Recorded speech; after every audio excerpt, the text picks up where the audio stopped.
You're listening to Ecto Portal, a journey into the unknown with Anthony Anderson and Verna Wilson. I hope that you are seated comfortably, with the light turned down and the curtains drawn.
Hello, and welcome back to another journey into the unexplored, the unexplained, Ecto Portal. I'm Anthony Anderson, your host, and I'm here with my co-host, Verna Wilson. And today's show, we're going to explore the truth behind the legend of La Llorona. Some of you may be aware of that because of the recent horror movie, or horrible movie, as I like to say, because it wasn't very good. It didn't really use the legend and the storyline very much, And I thought. there's some inaccurate things they got wrong, I think. Right, so we're going to cover the truth. The truth behind the legend, the effect it had on the Hispanic community, and what the legend tells us about ourselves as far as guilt and suffering and how it affects us. That's right. Yeah. So we're going to uncover that and discuss different versions of the story, just to see, where people like to use certain aspects of the story to their own use. I know to scare children, to make children mind, they used to use the story quite a bit. So we'll discuss those as well. First, what did you do This week? Yeah. Oh, well, last night we actually, Anthony and I went on a tour with an old friend. And she was a guest on our previous show, Kitty Burns Nassaro. That's right. She runs the San Francisco Vampire Tour, and for anybody who's a local here in San Francisco, it's a tour where she talks about San Francisco history, mainly focused on the Nob Hill area, and she puts vampire lore involved with it. And she dresses up, and she makes the tour very amusing, and she makes it fun, so that you come away wanting to actually learn more about it after you're done. And it was a lot of fun. She was amusing. She was visually great, and it was very cold, and I was freezing my head off last night. Lots of fog and wind. Lots of fog and wind, but boy, is it worth it. Yeah, it's a great little truck around Nob Hill, up on California, the Fairmont Hotel. Yeah. The Flood Mansion, a few other places around there. It's kind of cool, though. She weaves it around nicely into her theme with the tour. So she really does, and you really do discover a lot than you ever thought about these places. It's true. Yeah. So definitely check that out online. I thought it was cool. I mean, I got home, when we got done with the tour, it was pretty cold and I was tired. I did take a lift home, actually. Oh, good. Because I just didn't want to wait. You know what? I just want to go home and go to sleep. So I did that instead. Oh, that was wise. So yeah. There we go. Yeah, that was great. Yeah, what did you do this weekend besides besides the tour? Yeah. Continually worked on some more projects. I had a book project that I'm slowly working on still. It's hard to get yourself to really momentumly schedule work on that kind of stuff. And if you don't schedule it, it'll never happen. It'll never get done. Talk is cheap. Right. So you have to put yourself on a definite schedule to write, or you'll never get it done, no matter who you are. I don't care who you are, it'll never happen. Do you care to say what the book projects are now, or are you going to keep it as a surprise? I don't like to jinx them. I don't blame you. And sometimes I totally abandon and go in a different direction with something else because it actually was better. Right. So you never know. everybody, this guy is a wealth of information, so whatever he puts out, it's going to be worth it.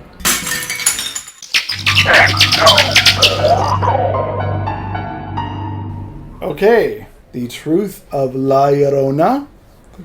And you had some thoughts on that already. I did. You know, I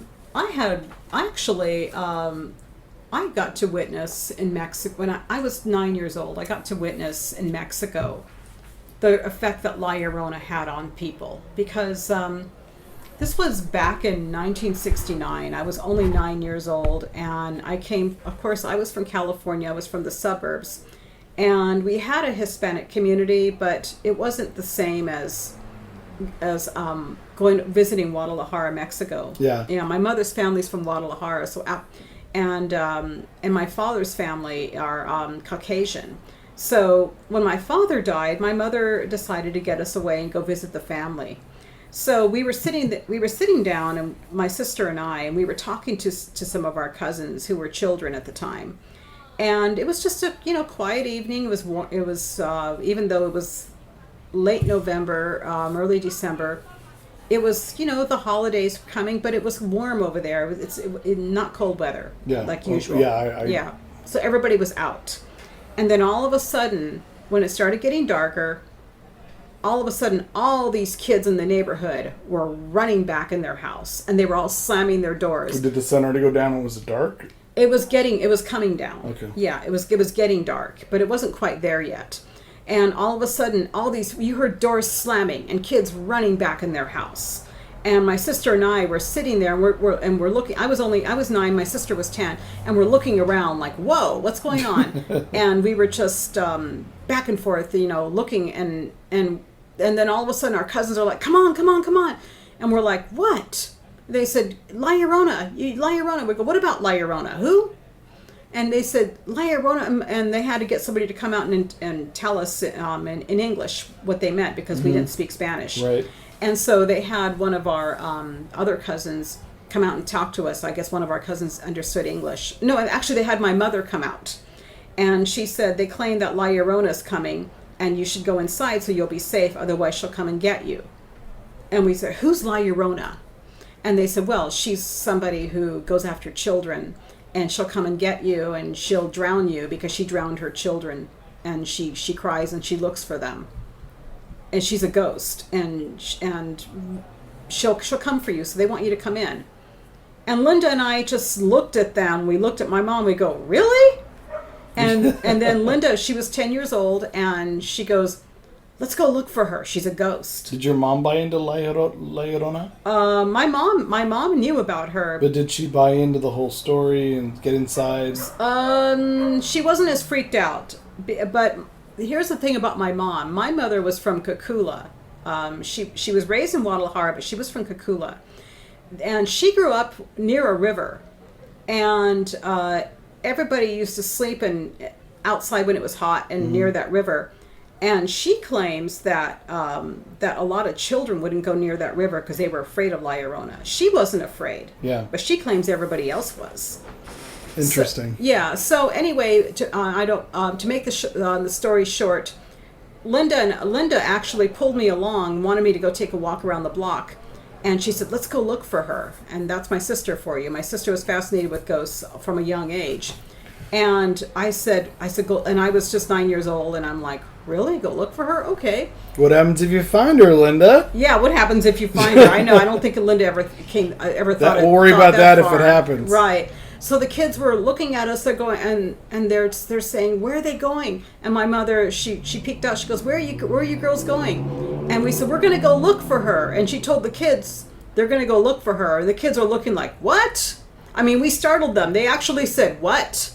And they're standing there looking at us startled, like they couldn't believe we were doing that. And we weren't scared at all. So we went walking around the block, and it was quiet. No kids were out. And that's all I knew of La Llorona. And I didn't hear for years about La Llorona until I started doing this show, and the subject came up about the legend. I knew nothing about it before. I mean, I'd never even heard of it. But, I'm from Washington State, Caucasian. Right. When am I going to bump into this legend? Right. Really? So we saw firsthand how it scares kids, but And then I realized after researching that it actually scared a lot of kids in America too, but only in Hispanic communities. It doesn't scare.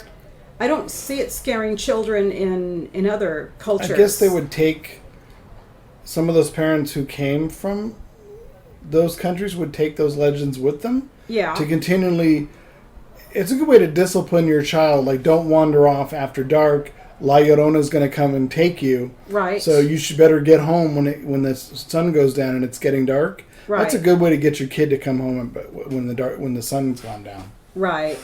Well, it's a good way to get your kid, but it's funny how that only in certain cultural communities is where it comes up. Mm-hmm. And there are people who claim that they actually have heard her screams, but these people who I've researched that have actually heard La Llorona only hears them in certain regions. Yeah. And only where there's bodies of water nearby. And they swear up and down they heard her, but there has to be a body of water nearby. River, lake, and it's in certain regions, and most of these regions are the border of Texas and Mexico, mm-hmm. where they heard her. And I don't even think I've even heard from any witness accounts from the Los Angeles area about La Llorona. I'm sure there is, because I've talked to a few people who know the story that from their culture in Los Angeles. So there is. Oh no, they know the story. San Diego, Los Angeles, they're going to have those stories from Mexico anyway. Of course, because they're especially San Diego because it's near the border. Yeah. But they've heard the story. But the witness accounts where they've actually heard her screaming, and some of them witnessed her on freeways and in highways, are usually told near the border of Mexico, like near Texas, and near the ranching towns near the border, close to some of these small ranching cities, these small little towns, and near a body of water. So if there actually is a spirit there, it's probably wandering around those regions, looking most for heavily. Their children. Right. Where's my children? Right. And the story's told through generations with facts and details added or missing. So to recount the history by dates and centuries, we have to go back to the regions where the real story is said to have taken place, which, according to what I've heard, it's in Mexico City. Some of it's taken place in Guadalajara, and then there's other tales that travel to some small towns near Texas, near the Texas border. Yeah. Right. And the story that's actually the most mentioned, there's a couple versions of the story, is that the woman's name is Maria, and she caught the attention of all the men, and they usually claim it's a village. So to me, it's probably a small ranching town. Yeah, that would be my guess as well. Now, let me go ahead and also tell you that in my mother's time, my mother was born. You should probably tell them the actual basic story though first. Oh, okay. Well, I was getting to compare it to. I was getting to that about her name, Maria. In old Mexico, a lot of women, their first or their middle name was Maria. So it was a common name back then. Yeah. So that's what I was trying to get to about the story. And my mother, she was born in 1927, and her name and a lot of women's names were Maria back then. 1827? No, 1927. So that's what I was trying to get to. Yeah. So anyway, and she caught the attention of all the men in the village. She attracted the attentions of a nobleman who was a wealthy rancher, and there were a lot of wealthy ranchers back then, who ran a town basically. Or owned the town. And of course, they said she fell in love with him, but she had 2 children, and the children could have been from a previous marriage, or they could have been illegitimate. And since she was very good looking, if they were illegitimate, he probably wouldn't want anything to do with it. Because no matter how good looking you were, if you had an illegitimate child or you were fooling around, you were marked. Yep. Yeah. And so she was resentful that the children were her barrier to marrying this man, or and she pushed them in the river out of rage, and then after realizing what she did, she rushed after them. And when it was too late and they were found drowned, she goes into shock and she drowns herself. And supposedly, after that, her ghost wanders the earth looking for her lost children, and she's not permitted to enter the afterlife until she finds them. So her spirit's caught between heaven and earth. So apparently, the children vary in various versions. Some of it's a boy and a girl, but most often it's two boys. And I have a feeling it might have been two boys because I read more than one version that it was two boys. So, which would be even worse, to be a marked woman having two boys from someone else that were illegitimate and not this rich, wealthy ranch owner or town right nobleman, because that's even more like, oh, look at your sons, they're not my sons. That would never happen. Right. And what I've heard from my mother growing up in Mexico, that there was a huge class difference,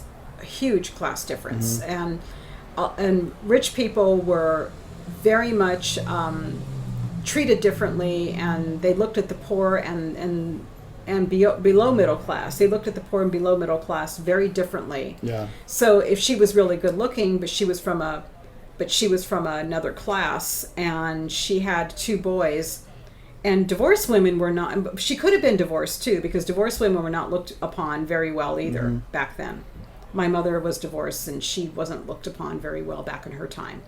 So, he probably, fooled around with her, but she was just a lot of fun, and he probably just told her, I don't want responsibility and forget it. And it was, and her class had a lot to do with it too.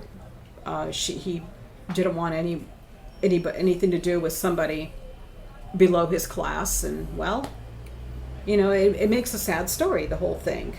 Well, then the desperation obviously he must have said, if only you didn't have those two children, we could be together. But because you're marked and you have those two illegitimate kids, we can't be together. Obviously stressing to her, if I could get rid of my problem, I could then move on and marry him and we would be happy. So thus it says, I should drown my kids in the river, get rid of the problem, and thus I could live happily ever after. And after drowning them, realizing, oh my God, what have I done? I drowned my kids. It's even worse than it was before. And then she just drowned herself, because obviously out of remorse, out of panic and realization of before I was a marked woman when I had two kids that I drowned. Now that I've drowned them, who's going to marry me now? And then drowned herself. That's true. Being scared to be caught for murder as well. Yep. But she didn't necessarily drown them because she wanted to get rid of them so that he'd marry her. She could have done it out of being angry and in a rage. And well, I know that's a different version of the story too. Yeah, that's true. She could have done it out of anger. When you're a single mother, you're working hard, and you have two boys, and sometimes kids can be rowdy. Sometimes kids can be rowdy, and they can drive you nuts. Mm-hmm. Not that it's an excuse, because most parents do love their children. Yeah. But if she had a temper and she was near a river and the kids are driving her nuts... But that wouldn't be a reason to kill them. Of course it wouldn't be a reason. I'm just saying she might have done it out of an accident. It might have been an accident, and she could have pushed them in. And then... Which is weird in itself. I don't know. Which is weird in itself. She could have pushed them by anger and then say, oh my God, let me rescue. I pushed my kids. And then realizing something awful happened to them. Now the other version of the story being... She had two kids with this wealthy nobleman on the side as a mistress. Yeah, that was the other story. He said, I'm going to leave my wife and marry you. But then he told her, there's no way I'm ever going to marry you. I'll never take those kids. I'll never support them. Yeah. And then she got so pissed off and said, I'm going to do the one thing, because he loves the kids, but I'm going to get back at him. I'm going to drown the kids. He'll be sorry he ever spurned me. Drowns them, is remorseful. Yeah. And knows that she made it worse and drowns herself. Yeah. To me, that makes more sense to me than the other one. Okay. Because she has a real reason to drown the kids. I'm going to show him he really loved these kids. even if they were born out of wedlock, he still loved the two kids. Well, another thing that I find very strange about this story is because the bond between a mother and a children, a mother, especially between mothers and sons. Yeah. The bond between a mother and son is very deep. Yep. And sons are, and back in that time, I'm not saying that daughters weren't valued, but sons were very valued back then. Mm-hmm. And to me, the fact that she might have had a bond with, where was the bond with the children? And the way I've seen mothers from that cultural community from back then. I mean, and my mother also with my brother, my half brother. It seems odd to me that she would take it out on them.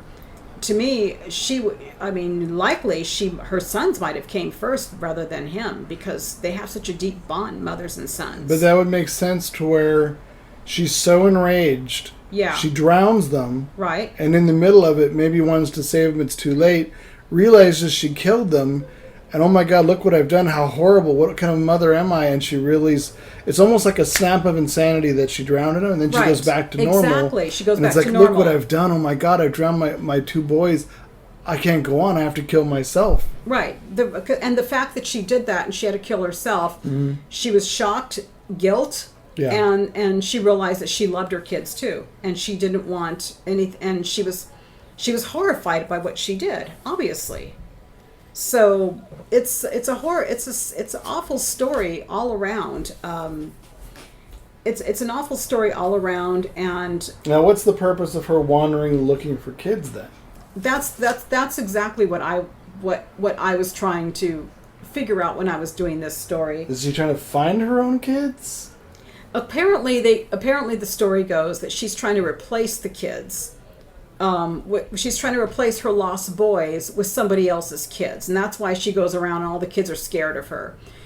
I frankly don't even believe that. If there is such a spirit that wanders and people hear her, I don't think she's trying to replace her kids. Because this legend says she wanders around screaming, "Oh my children, oh my sons," looking for her sons. Yeah.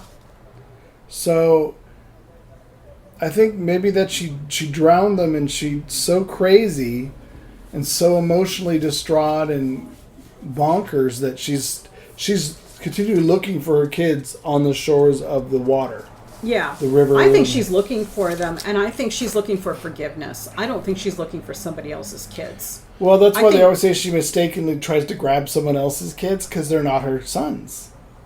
She's still trying to find her own boys. But okay, this is the way I see it.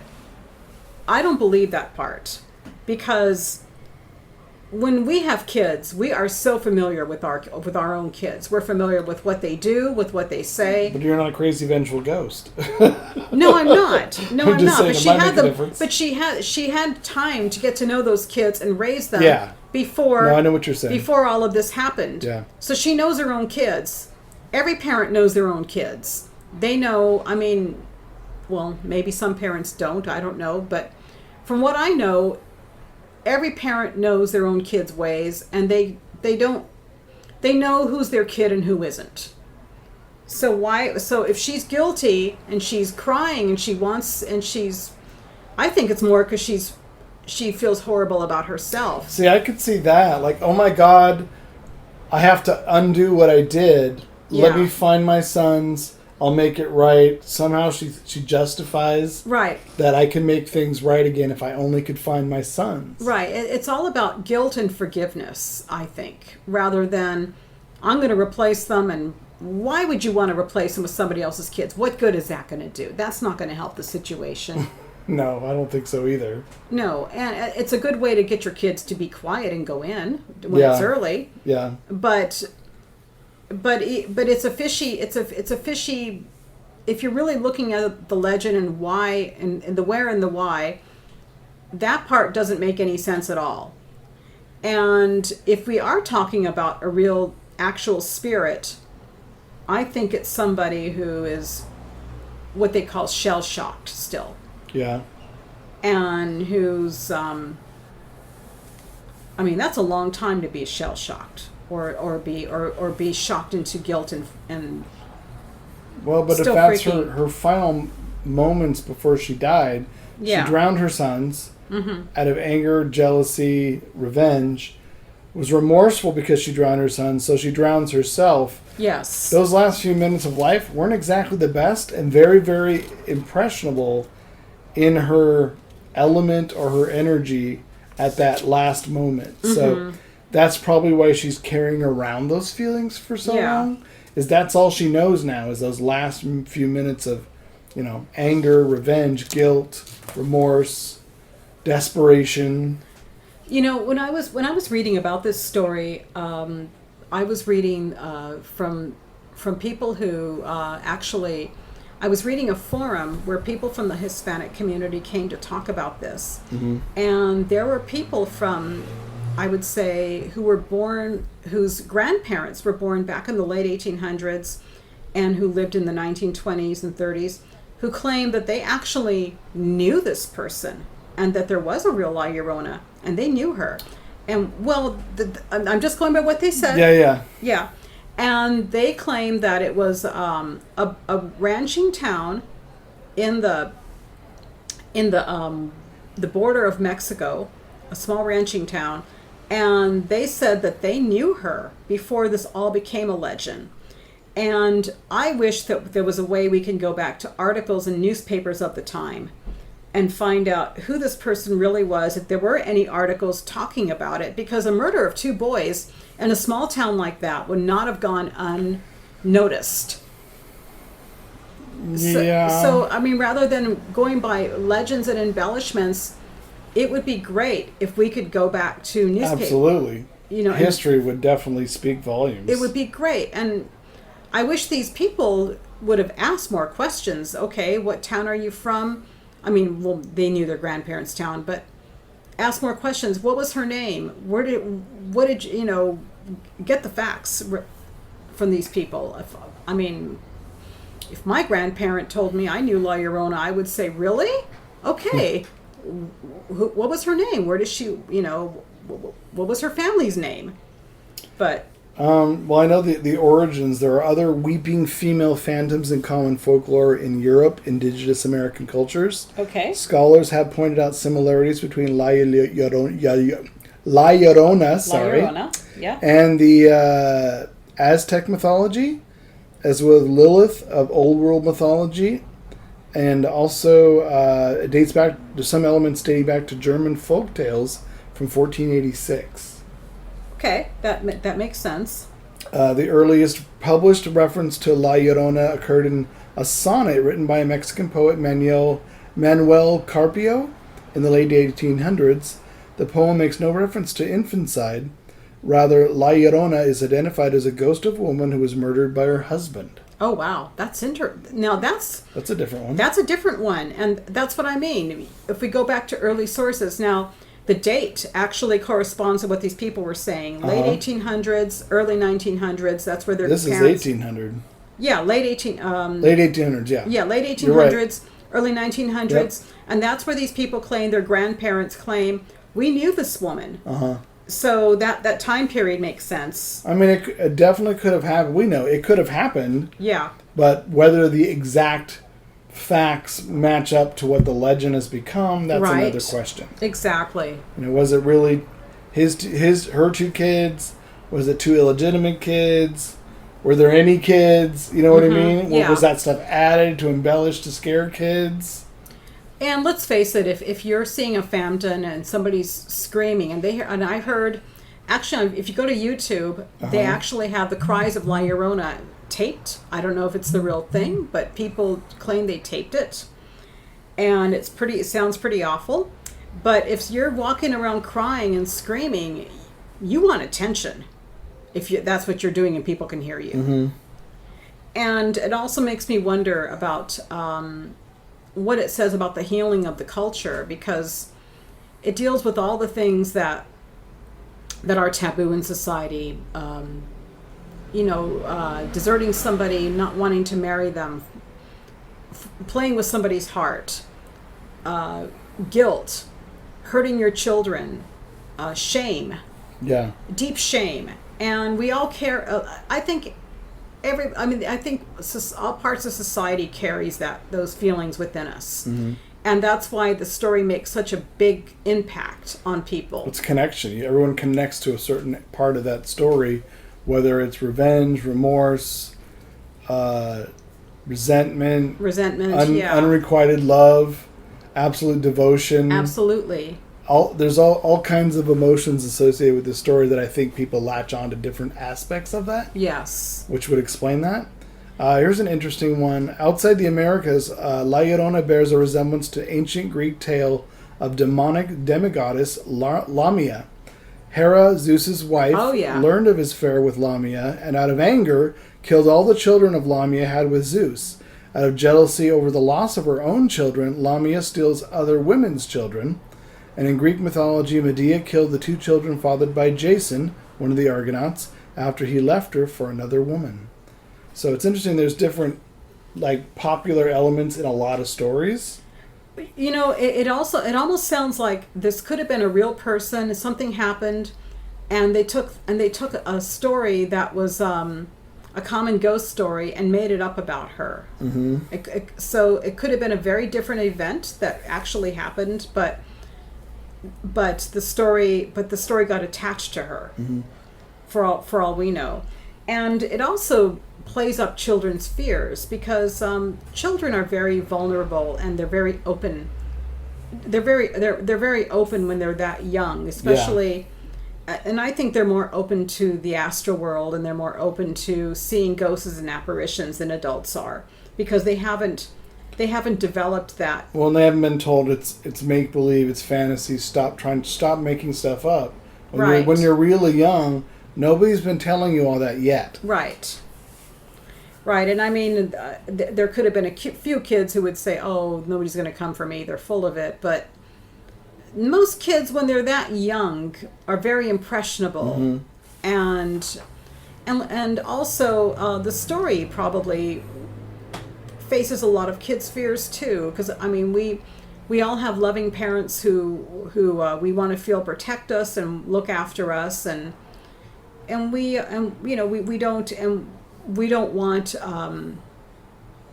don't want to feel that our lives are in danger or that there's nobody there for us if something happens to us. Mm-hmm. And when it's the unknown coming for us, there's no barrier to finding out to the unknown. So I mean, just the thought of get inside, La Llorona's going to come get you, grab you, and drown you is enough to probably scare most kids. I wouldn't even tell that to my kid, but then people back then had different ways of dealing with their children. If you wanted your kid to be home after dark, yeah, you might tell them, because if they didn't want to come home, that's a good way to bring them home. Right, exactly. People had different ways of dealing with their kids. A lot has changed, but yeah, you're right. It was a way. There actually was a 1961 Mexican film called The Curse of the Crying Woman. I've heard about that. I've never seen or heard of it. I'd be curious to see how they handle... Because the new movie that we just saw, La Llorona, kind of ditches the whole original origin story of the whole point. Well, it goes into it a little bit. Not much, though. But not much, no. Whereas we would have done the whole backstory and shown why that happened. Actually, I heard about this film, and I hear that it's actually more accurate. And it was wait a minute, the Mexican one? Yeah, there's something I heard about this film.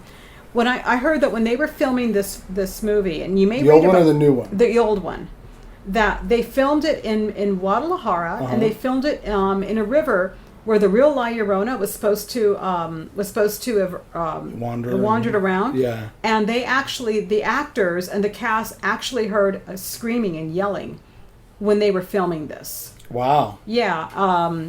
I don't know if it mentions that in the article, but when I was researching when I was researching this film a couple years ago, when I was researching it for this subject, I read that, and I heard that it freaked out the cast and the crew, but the film is supposed to be more accurate. It goes more into the cultural legend as they remember it over there.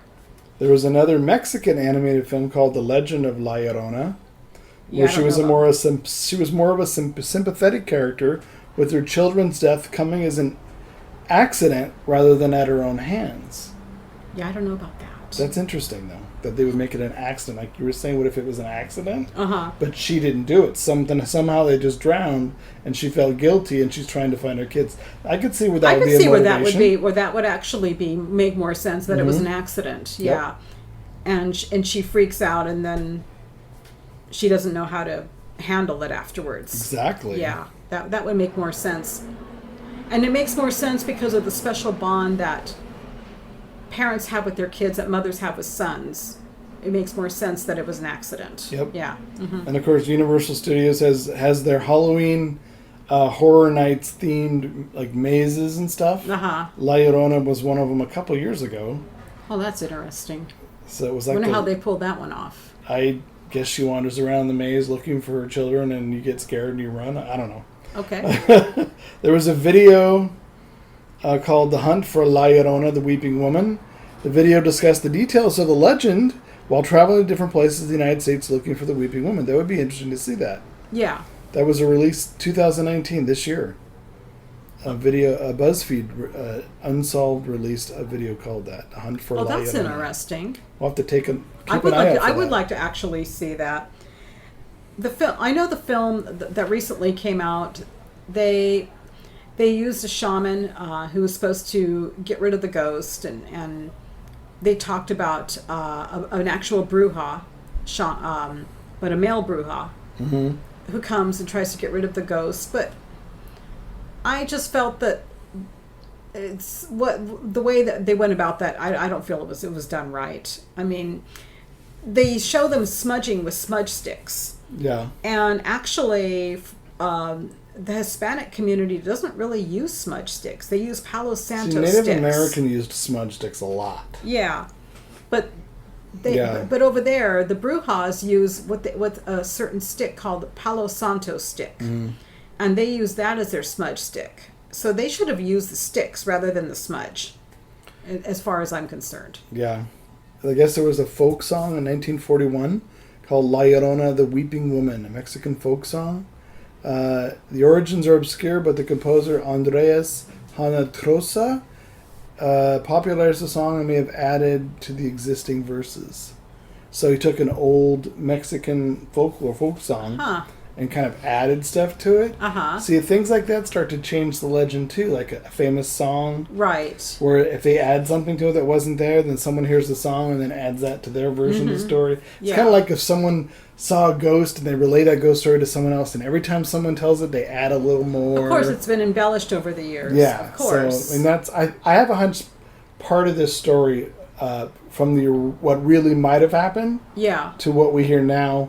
That kind of stuff has gone on over time. Everything's been sort of added and retold, repurposed, and yeah. But I think I myself would love to hear what originally happened if we could find any sources. I don't know if anybody's bothered to look.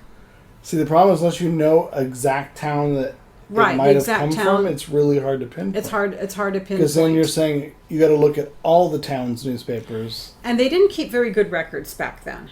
Not. Was there? I mean, I wonder how many small towns had papers versus regions. Well, they weren't very. The records weren't kept very well. And the reason I know this is because my mother was born in Cocula. She was raised in Guadalajara.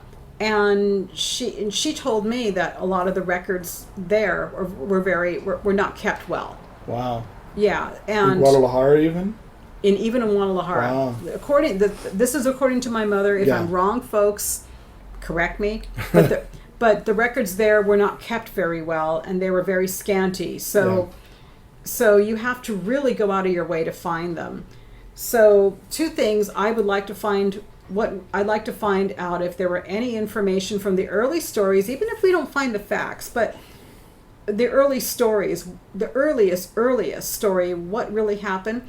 And also, I'd like to find out what the community now could do to heal from such a story and not have it live in fear anymore. I don't think anybody really lives in fear unless you're really a little kid. Yeah. And you know. Then it's more the fear of the unknown than it is a fear of something. Right.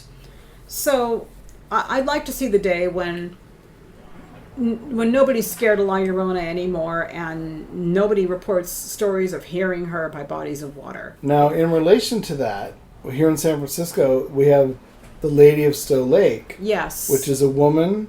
It's literally almost the same storyline. She has 2 kids with this wealthy man who says he won't marry her.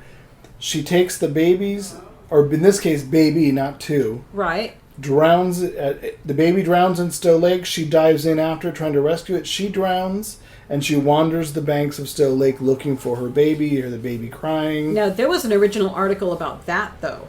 No one can find it, though. Yeah, Tommy found it. No, he didn't find it. He's still looking.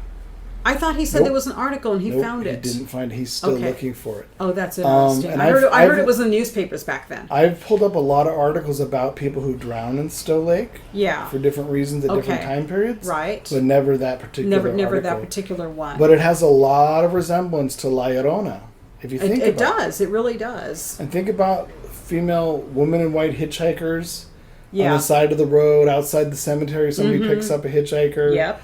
I mean, I think all of these, the Banshee, they're all kind of related. They're all related, to La Llorona. So whether it came from that, whether those came from European folklore or both, Right. mixed, combination of the two. Yep. I don't know. You got to wonder where the legends come from. Right, and I'm sure there's been real life accidents, unfortunately, where a mother's gone after her kid and something happened. I'm sure there's been a lot of real life incidents, but I'm hoping not. But sadly, life is made out of sad events, and those probably got reported, but I don't know how much of them are urban legend. And of course, we all know that there's been true incidents reported, but Yeah. I don't think they've made urban legends out of that. But then a lot of